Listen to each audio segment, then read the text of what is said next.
Ничего себе, какой ТЭЦ! Вообще его разорвало, оказывается. Ого себе!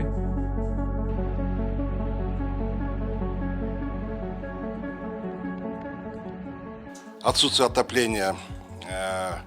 Южной части города, 12, 11, 6, 7, часть 8 микрорайона, 3, 5, Улан, Кокджар, практически нет отопления.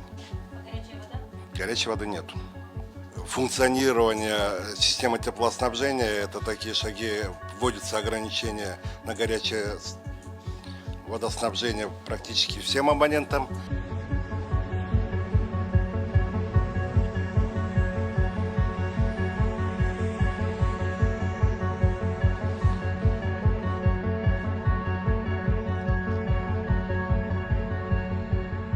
Основные работы ведутся это по выявлению причин этой аварии. Рассматриваются две версии. По поручению Камчева Кадрашевича рассматривается версия диверсии возможной, потому что предварительно были несколько хлопков в 3 часа ночи.